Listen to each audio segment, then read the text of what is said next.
সরিয়ে ফেলতে হবে। পিতা, পিতা! কি কি কি হয়েছে মা? এক্ষুনি আমার ঘর থেকে সব আয়না বের করে দিন। কেন মা? কারণ কারণ আমার নিজের মুখ দেখতে ইচ্ছে করছে না। বেশ, তাই হবে। মন্ত্রী, মন্ত্রী! বীজপোতা গ্রামে থাকত নাপিত চতুরিলাল। চুলদাড়ি কেটে তার একার সংসার যা হোক করে চলত, কিন্তু একসময় ক্রমেই তার কাজ কমতে থাকলো। দূর দূর দূর, সকাল থেকে একটা খদ্দের নেই গো। লোকে কি চুল দাড়ি কাটতে ভুলে গেল নাকি? এই যে গণপতি দাদা, আসুন আসুন আসুন আসুন। এই চুল কাটবেন না দাড়ি? না হে, বাবরি চুল রাখবো ভাবছি। চলি। কি মুশকিল, এভাবে চললে তো পেট চালানোই দায় হয়ে যাবে। ঘেন না ধরে গেল জীবনে। এভাবে চলতে চলতে একদিন হতাশ হয়ে চতুরিলাল তার কুঁড়ে ঘর ছেড়ে বেরিয়ে পড়ে পথে। রোজগার করতে না পারলে এবার সব ছেড়ে দিয়ে সন্ন্যাস নিতে হবে। চুল দাড়ি নখ কাটবে গো। এই যে বাছা, আমার চুলটা একটু ছোট ছোট করে কেটে দাও তো। ওই তো একজন ডেকেছে। আসেন আসেন আসেন।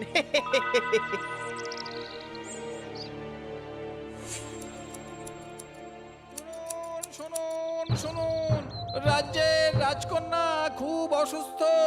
যে তাকে সুস্থ করতে পারবে তাকে রাজামশাই যথাযোগ্য পুরস্কার দেবে। রাজকন্যার সঙ্গে তার বিবাহ দেয়া হবে। রাজকন্যার সাথে বিবাহ? হ্যাঁ তো, তুমি জানো না বুঝি? আরে গোটা রাজ্যেই তো ঢেরা পেটানো হচ্ছে। না, আসলে আমি তো ভিন গাঁয়ের, তাই। আচ্ছা, ব্যাপারটা কি?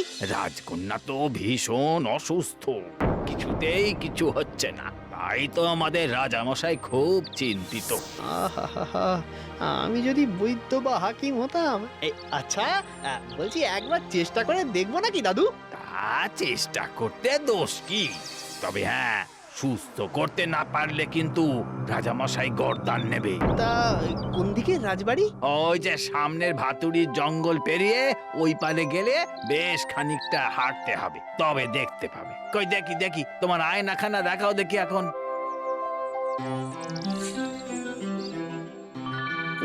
গর্দান নেবে? যদিও আমার এই তুচ্ছ প্রাণের মায়া করে লাভই বাকি, পেট ভরে তো খাবারও জোটে না। তার থেকে যদি রাজকুমারীকে সুস্থ করে তুলতে পারি, তাহলে সারা জীবন খাওয়া পড়ার অভাব হবে না। আর রাজকন্যাকেও পাওয়া যেতে পারে। হ্যাঁ, তাড়াতাড়ি যাই, তাড়াতাড়ি যাই।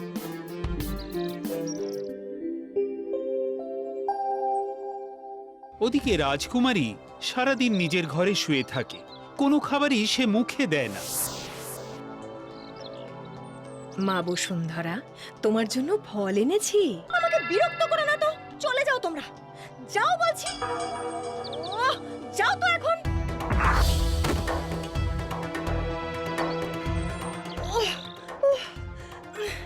কি ভীষণ জোর ওর গায়ে। খাওয়া দাওয়া না করেও গায়ে এত জোর। এদিকে রাজ্যে রোজই বন্যজন্তুর আক্রমণে ঘোড়া, হাতি সব মারা যাচ্ছে। কি যে হচ্ছে! সিদ্ধান্ত যখন নিয়েই ফেলেছি, তখন একবার গিয়েই দেখি, তারপর না হয় দেখা যাবে। এদিকে রাত হলেই নিশ্চিন্তে বেরিয়ে পড়ে রাজকুমারী।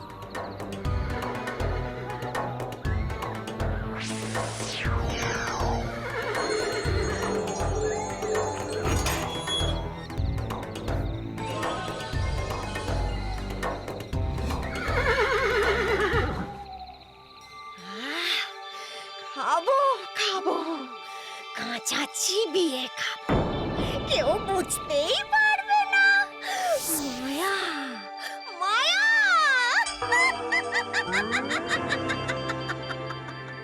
বাপরে, কি গভীর জঙ্গল! না না, রাতে জঙ্গলে ঢোকাটা একদম উচিত হয়নি। নে চতুরিলাল, এবার তোর ইহজন্ম এখানেই শেষ। মনে হচ্ছে বাঘের পেটেই যাবি। হ্যাঁ, এই কে কাঁদে? এ তো কোনো মেয়ের গলা বলে মনে হচ্ছে। এই, কে কাঁদছো? কোথায় কাঁদছো? কে কাঁদে? কে? ওইটা একটা বাড়ি, কান্নাটা মনে হচ্ছে ওখান থেকেই আসছে। বোধহয় কেউ বিপদে পড়েছে। চতুরীলাল মন শক্ত করে সাহস এনে বাড়িটার দিকে এগিয়ে যায়, আর কান্নাটাও ক্রমশ তীব্র হয়।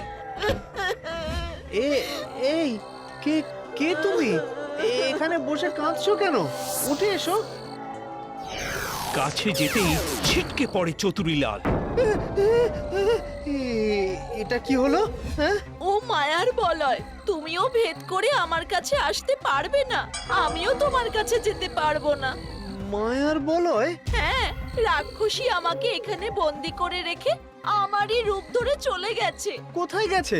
জানি না, এভাবেই হয়তো আমাকে মরতে হবে। না না, এ হতে পারে না। কিন্তু কিন্তু তুমি কে? আমি আমি রাজকুমারী বসুন্ধরা। আমি এই জঙ্গলে একা ঘুরতে ঘুরতে এসেছিলাম, তখনই রাক্ষসী আমাকে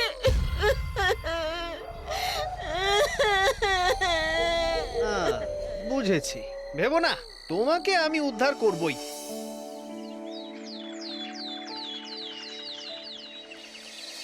এসব কি বলছো তুমি? হ্যাঁ মহারাজ, ও রাক্ষসী। কিন্তু এটা আমি বিশ্বাস করি কি করে? মহারাজ, আমি নাপিত, আমার আয়না নিয়ে আমি ঢুকবো ওই ঘরে। আপনারা লুকিয়ে আমার আয়নাকে লক্ষ্য করবেন, আর প্রমাণ হয়ে গেলে তাকে বন্দি করবেন।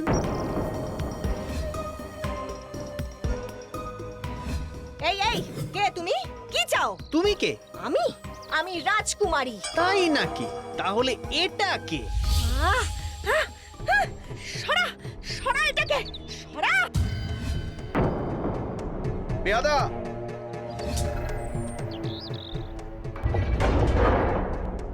মহারাজ, এবার রাজকন্যাকে উদ্ধার করতে হবে, চলুন। হ্যাঁ হ্যাঁ। রাজা চতুরীলাল ও আরো কিছু লোকলস্কর সঙ্গে নিয়ে বেরিয়ে পড়লেন।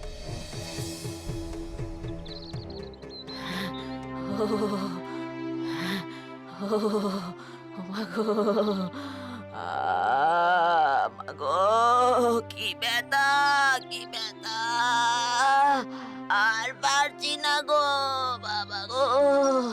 ওরে ওরে, কেউ আমার এই নখটা তুলে দে রে। ও নইলে নইলে যে আমি এই ব্যথাতে মরে যাব রে। ওরে ওরে, কেউ বাঁচা রে। কি হয়েছে দিদিমা? ওই ওই ওই ওই নখকুনি, নখকুনি। আরে একদম চিন্তা করো না, আমি ঠিক করে দিচ্ছি। আরে কি হলো? এসো, ওদিকে যে আমার মেয়ে। মহারাজ, আমি হলাম নাপিত, আমার চোখের সামনে কেউ নকুনি হয়ে কষ্ট পাবে তা তো আর হতে পারে না। দেখুন, এইটা আমার কাজ। হ্যাঁ,